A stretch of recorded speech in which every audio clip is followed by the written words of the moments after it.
Now things become a bit more complicated as we will enter in the most aggressive positions for white. After d takes c4, e4, g5, bishop g3, b5, and this is our tabia, the main position for the anti-Moscow gambit, from where we will start to examine white's options.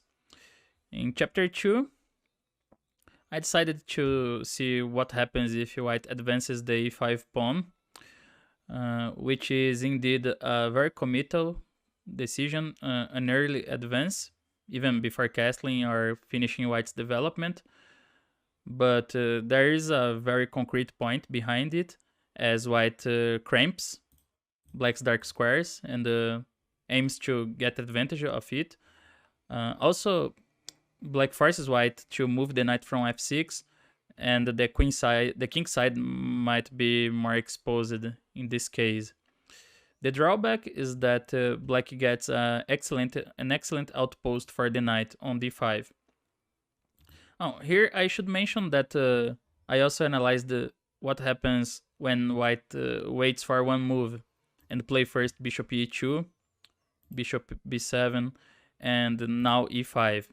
This is a different approach because after knight d5, white has the option of castling. Other moves here can be played, like knight d2 likely transposes to our main line, but h4 here is hardly a good option for white. Although it seems very principled, it looks very logical. Black has an active response in this position, which is g4, then knight d2. This seems also fine, but now black continues with knight takes c3, b takes c3, and c5. And the bishop becomes active on b7, but an important point is that white is deprived of the f3 square for the pieces. So one game went bishop takes g4, c takes d4, bishop f3, bishop takes, queen takes f3, queen d5. But here black's more than fine. Black's position is actually better. Knight e4 threatens knight f6, but then bishop e7, c takes d4, and knight c6. And this was played by Indjik against Fedosev, rook d1. But now the best continuation for black here would be giving a check first on b4 to disturb white's development, king e2, and now long castles. And black is already better in view of knight takes d4 coming. So also the passed pawn on the c file, and white has no way to find a constructive plan here. But let's see castles, because this has a subtle point behind it, this move order. If black plays knight, for example, if black plays knight d7, which is very normal, then a4, a6. This is very this resembles the main line, but it actually transposes to an inferior move order for black, because here white can play knight takes d5, c takes d5. Now the bishop is closed, and there is no counterplay with c5 in the center, and now knight e1. White has a simple yet very dangerous plan here. Bishop h5 followed by f4, opening the king side. This is a typical idea in this line, and black should be able to deal with this threat. Otherwise, white gets a very dangerous, powerful attack on the king side. Despite this, black having won some positions having won some games in this position, I don't think white's chances are worse here. I even would prefer white already. But the correct continuation to avoid such problems is knight takes c3, b takes c3, and c5. in this line, when we go for the most critical positions, black usually have to play usually has to play very dynamically, because black is underdeveloped, but still the best way here is to look for immediate counter attack, an immediate counter attack and counter playing the sentry. So c5, and here a4, also normal advance, a6, then queen b1.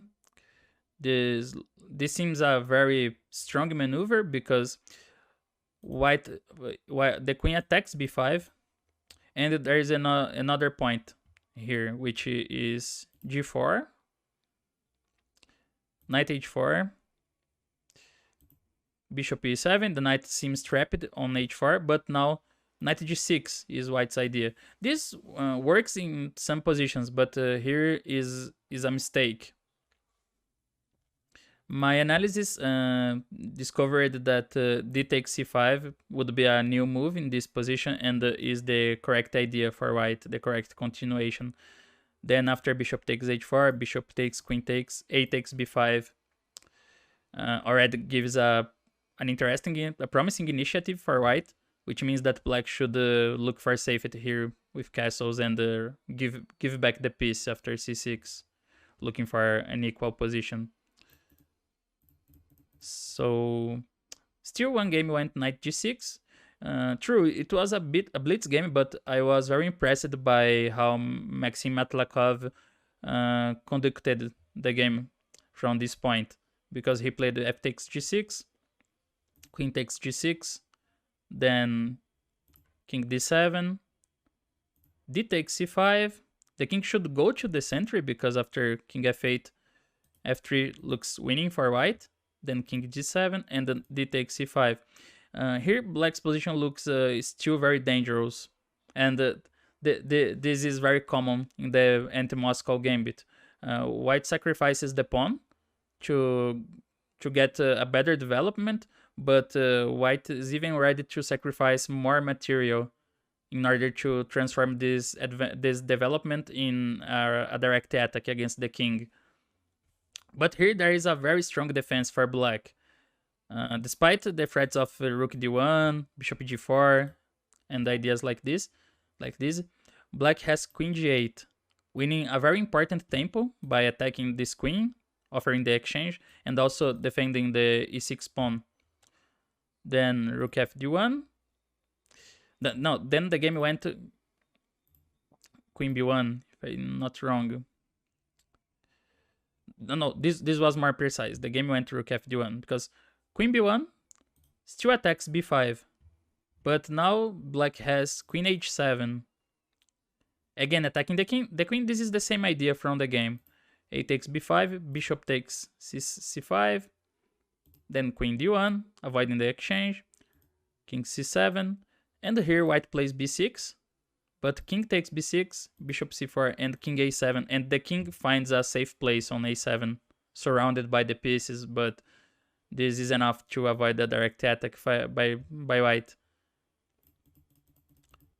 In the game, white played rook d1, king c7, queen b1. I think here still black's position still looks dangerous, but now black plays queen h7, still offering the exchange of queens.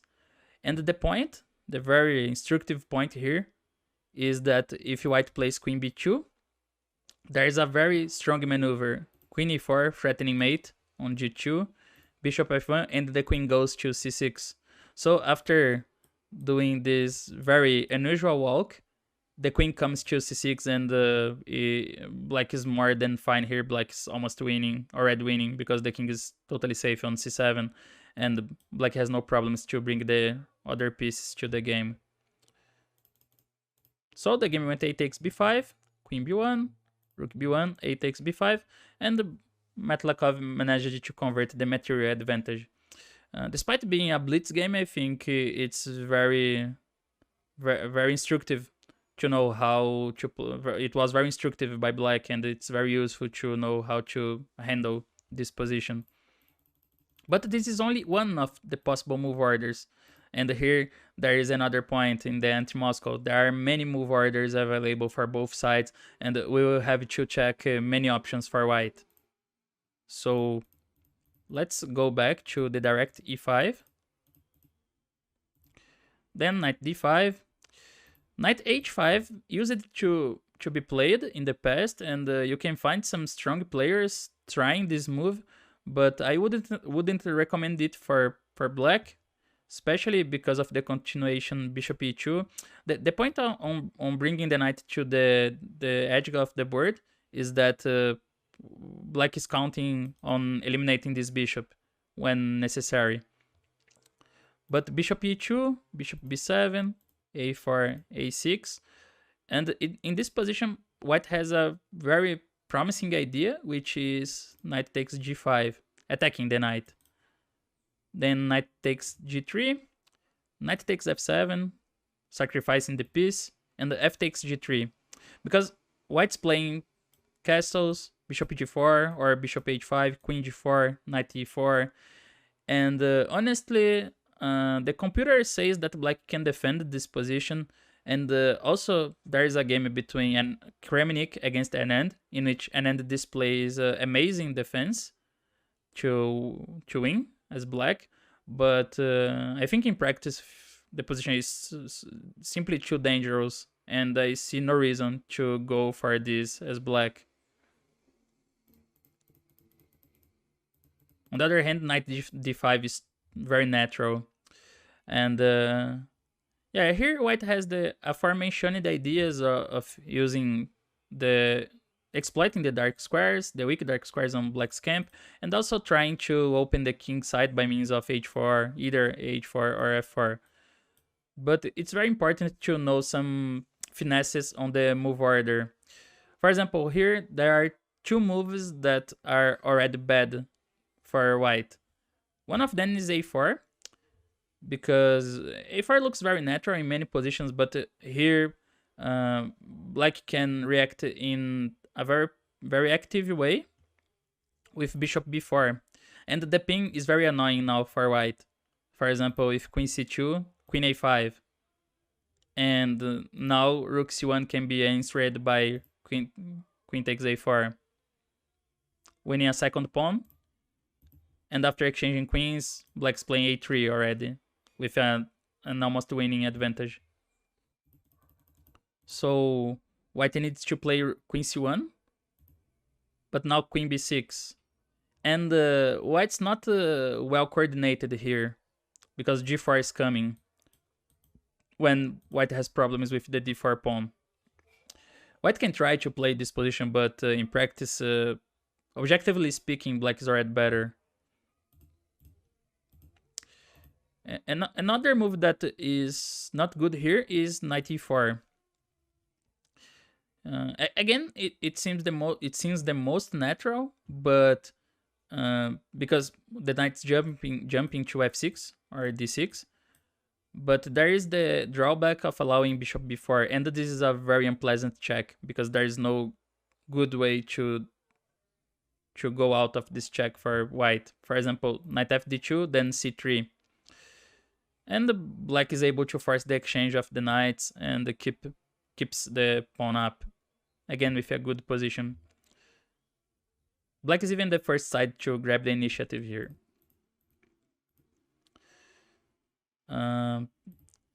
Bishop e2 and bishop b7 likely transposes to the previous line we have seen, which basically leaves us with knight d2. Because the idea of knight e4 is not completely wrong. White would like to bring a knight to these squares, c5, d6, f6. But the point is that knight e4 right now allows bishop b4, so it makes sense to maneuver the other knight from f3 to e4. Also, this vacates the path of the f pawn to open the f file at some point, and white can count with h4. I also mentioned that h4 is analyzed in chapter 2. It's mixing ideas from chapter 6 and in this chapter, But it's an interesting try, but black should react again in very active way with queen a5, exploiting the pin. Then rook c1 and bishop b4. This was played by two very aggressive players, Dubov against Shirov, and Shirov won the game as black in the end, but it was a very complicated fight. The game went h takes g5, knight takes c3, b takes c3, bishop takes, knight d2, and here knight d7 was played with a very complex position. But black was always in control, and Shirov was, practically speaking, never in risk of losing. And in the end, he emerged victorious after a very tense struggle. But this position already shows some importance on avoiding this pin for white, the bishop b4, queen a5 ideas. And this is another reason why knight d2 is the best option here, because now bishop b4, queen a5 shouldn't be feared by white. Then bishop b7. Here there are different move orders to reach the main line, but I think bishop b7 is very natural. Then bishop e2. Again, we have other options for white, like knight d4 directly can be played, but knight d7.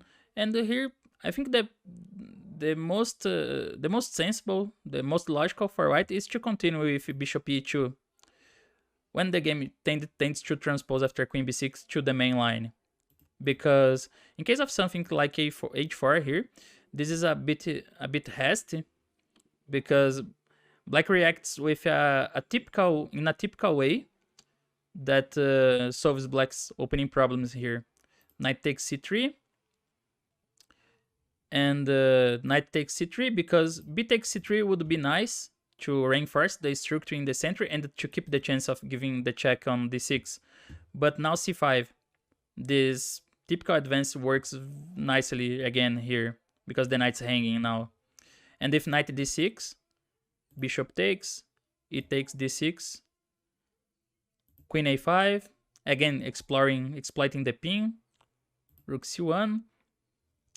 This was in one game, and here black had a very strong continuation, but difficult to see.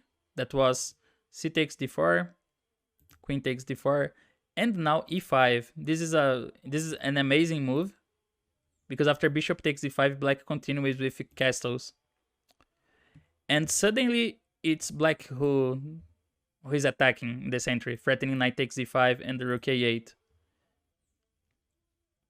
So this often happens in the anti-Moscow positions.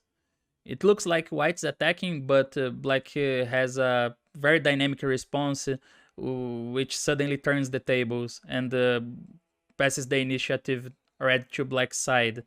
And here it looks like the white has a winning attack on the king side, but it's not. It's the opposite. Black is winning in the center. For example, bishop h8, threatening mate on h7, then f6, h takes g5, rook e8, bishop e2, and queen takes a2, and black's completely winning.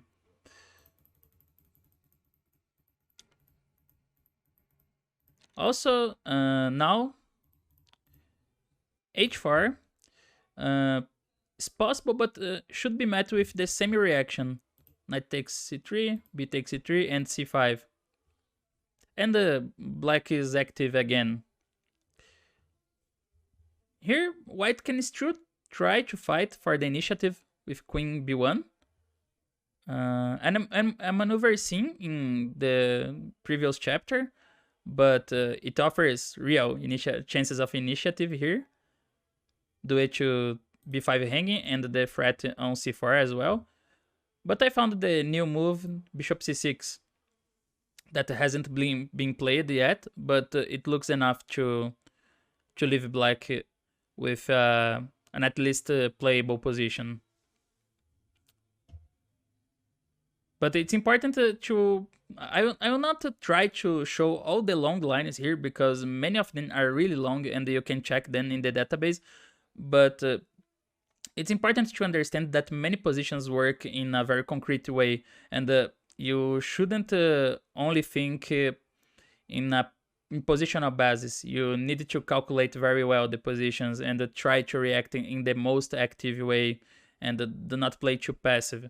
For example, after a4, a6 here is a simple mistake because after a takes b5, white exchanges rooks on a8 and wins a pawn. Queen takes b5 and queen takes c4. Instead, black plays b4, undermining white's sentry. Then knight takes c4, and here b takes c3. Because knight d6 looks an interesting option, but after bishop takes d6, e takes d6, and c takes d4, black's better. Bishop e2 here loses on the spot because of queen a5, threatening c2 and also attacking the bishop. So knight takes c4, b takes c3, d takes c5, and here bishop takes c5, knight d6, and black has the option of king f8, which seems still very complicated. The king looks strange on f8, but the knight alone on d6 can't give mate on black by itself. So if queen c2, then bishop b4, h takes g5, queen takes g5. This is a very complicated position where both sides have chances, but the only thing that can be said here with precision is that things are unclear. And black keeps a strong pawn on c3, ideas like queen d2, knight d7, and I don't see an attack for white coming.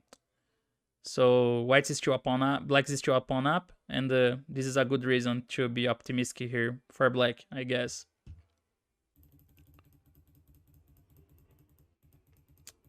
So yeah, h4, well here, bishop e2, then knight d7, and castles. White can try to play more aggressive here and I don't know, to play a4 first, but after queen b6, castles, a6 and knight d4, we are in the main line.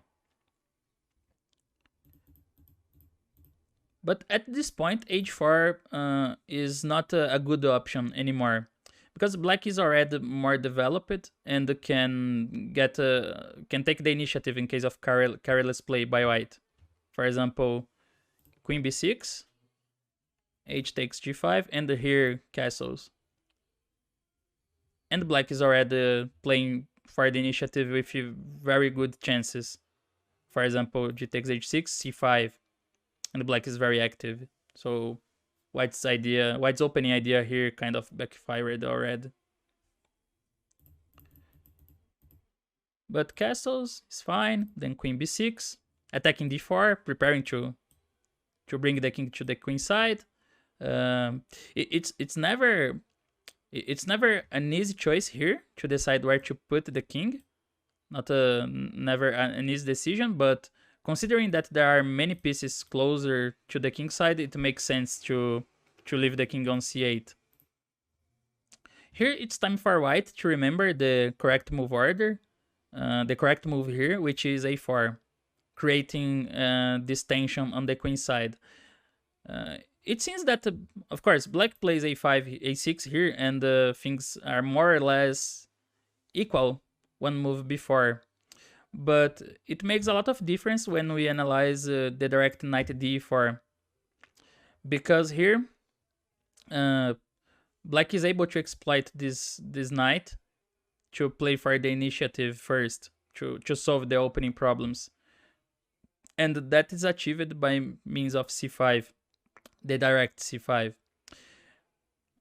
In this position, if we have the pawns on a4 and a6, things would be not easy would be a bit harder for black, because white is always considering a takes b5, a takes and queen takes a8, queen a1, such ideas.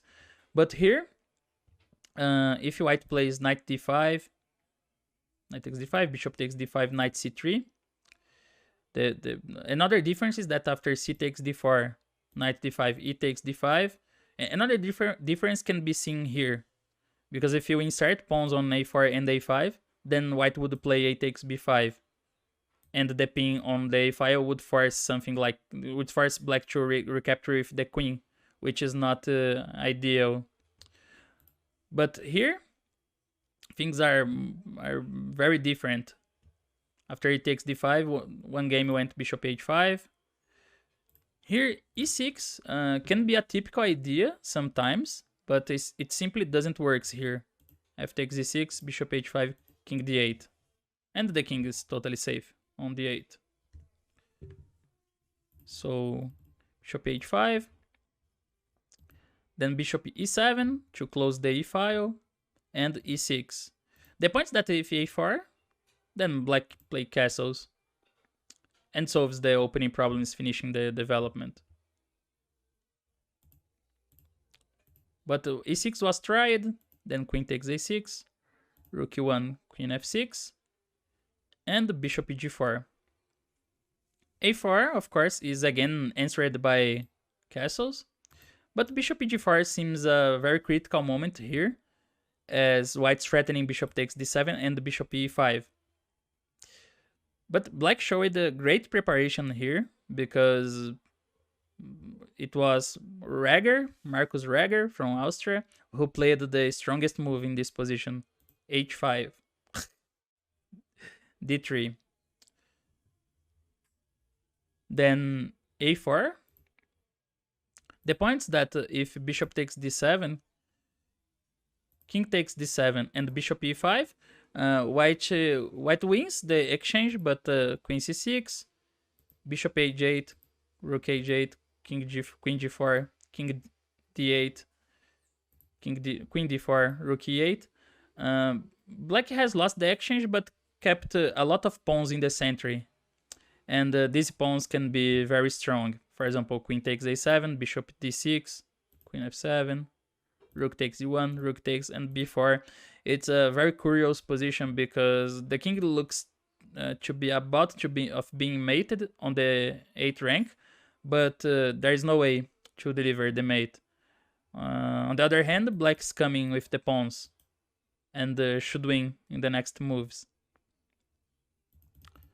So the game went after d3, a4, trying to bring the rook into the game to activate this rook.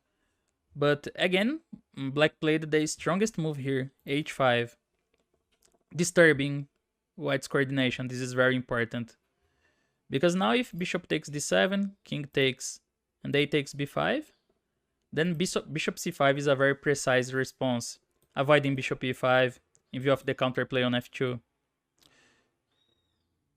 And black is very active again. So yeah, you can see that the preparation of the lines here is leads to very long variations, and many moves are difficult to find, but you have to understand the move orders and try to remember them as much as possible. The game went bishop takes h5, then castles, finally castling, a takes b5, bishop b4, rook e3, rook a8, a e8, and black was fine, was better, and black was able to solve the problems and to consolidate the advantage by means of another nice resource here, because in this position white played queen g4, then rook takes a3, f takes e3, queen takes b2, rook f1, and it looks like black faces an unpleasant pressure on f7, d7, g5, but here Reger found f5, queen takes g5, and queen g7, and now finally black has avoided all the dangerous threats and is able to consolidate the material advantage, and these passed pawns bring the victory. So this whole game is to show why knight d4 is an imprecise move here, is an inaccuracy. I mean, the simple answer is that black manages to play c5 right now. The difficult answer is the analysis that we have seen now. Therefore, white needs to play e4 here. a6 and now knight d4. This was played by Carlsen recently in a strong online event against Jing Liren, who is himself a strong specialist in the anti-Moscow as black. But here, Ding reacted badly with c5. And this game by Carlsen is a nice example of why c5 isn't solving black's problems here. Knight takes d5, then bishop takes d5, and knight c3. Here, this is the first reason. If the bishop goes back to b7, then white continues opening lines in the center with d5. And if b4, then a5 is an important intermediate because the queen is not able to keep defending e6. So queen c7, and here bishop h5 gives a crushing attack for white if d takes e6 in the next. So Ding played c takes d4, then knight d5, e takes d5, but here a takes b5 was also possible, and Carlsen's move was even stronger, bishop h5 with e6 coming. As we have seen, bishop e7 was the move from Rager's game, but now e6, queen e6, rook e1, queen f6, and bishop g4 is very different because black's not able to play d3 now. Now d3 loses directly because after bishop d7, king d7, bishop e5, queen c6, bishop h8, rook takes h8. Now a takes b5, and the activation of white's rook is decisive. Queen takes b5 to avoid opening the a file, but queen g4, king d8, and queen d4, and white's attack is coming too strong now. Queen a7, and the rook joins the attack, and should be enough to win for white. So here Ding has tried to defend with knight c5, but queen takes d4, then queen e6, bishop e4, and queen b3 was tried, but now queen d1, and Carlsen got a very strong attack. Queen c6, a takes b5, queen takes b5, and the rook on a1 is simply useless, but e6 is very strong for white and led to a winning position. So yeah, here c5 is not the best move, but castles seem solid, and now white should try to break black's fortress to attack the king. So the most played here is queen d2, just connecting the rooks, finishing the development.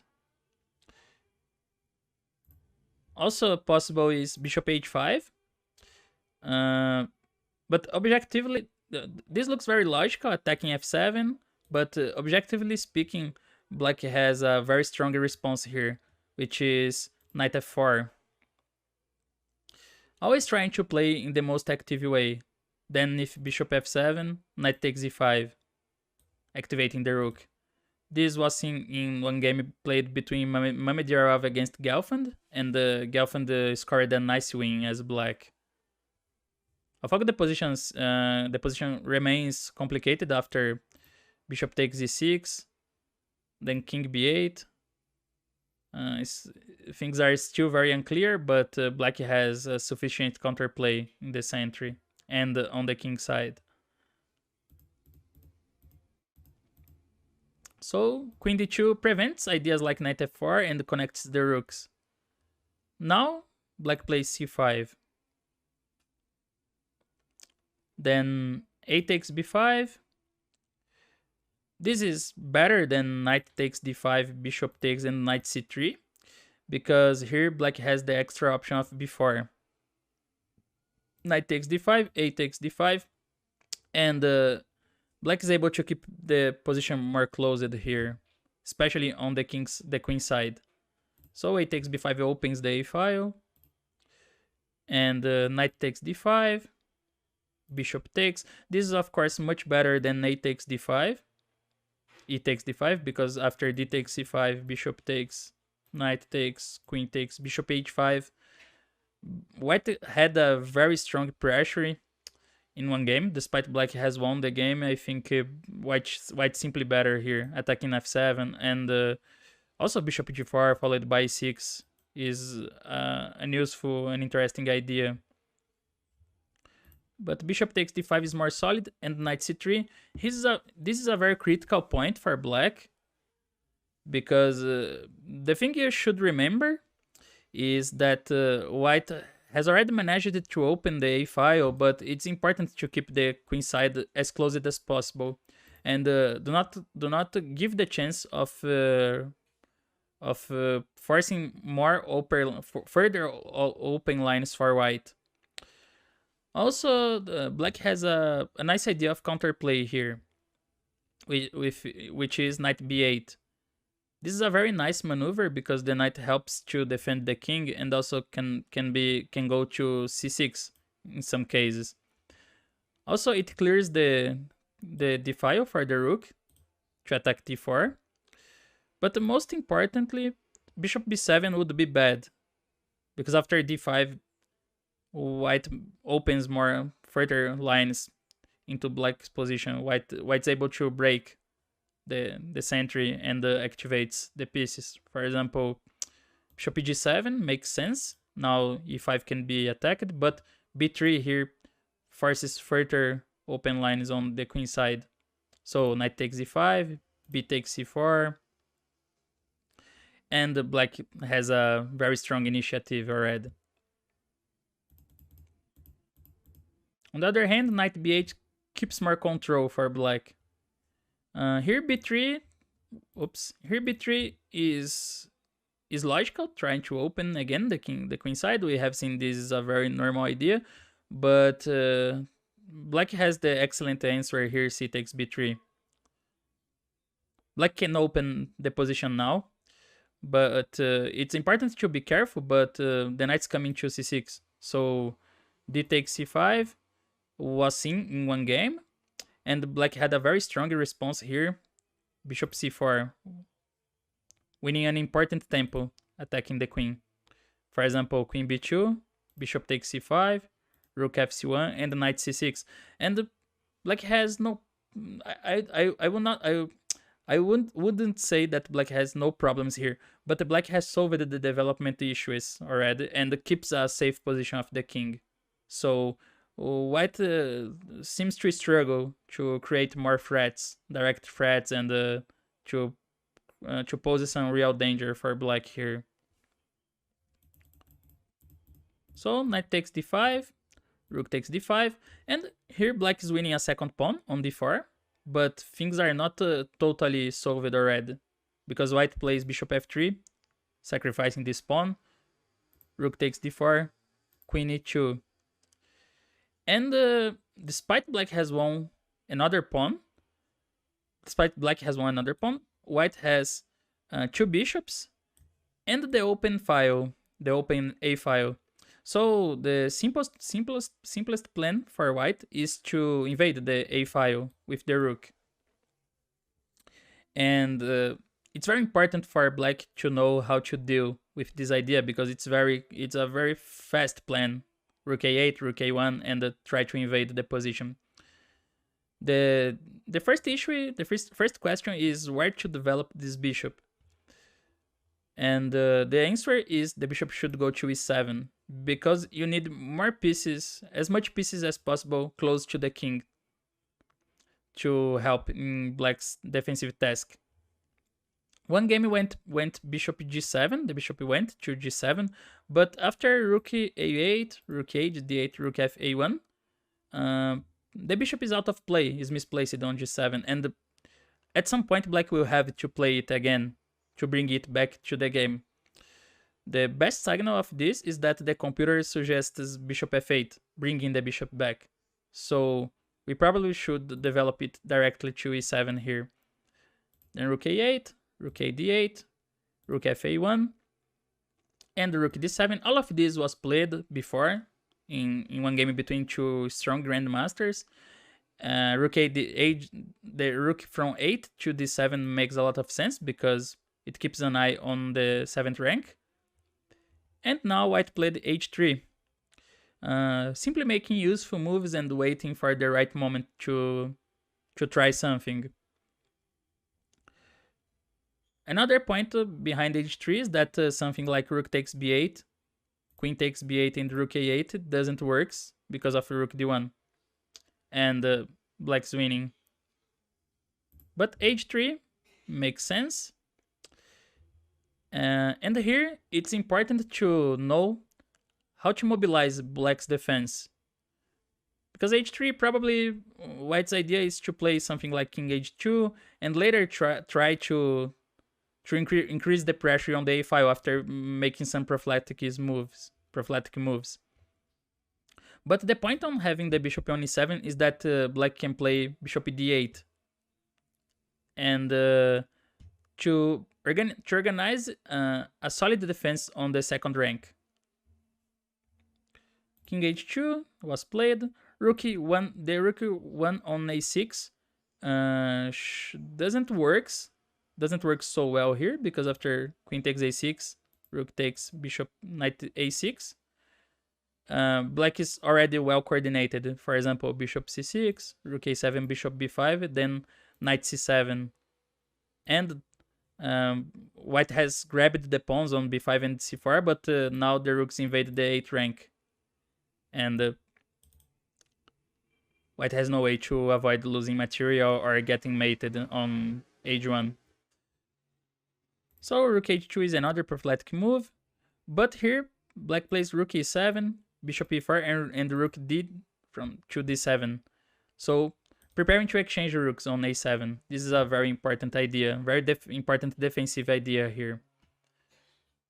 And seeing that after rook a7, white's initiative would probably evaporate, and black would begin to work with the pawn advantage, then white went for rook a6, trapping the queen.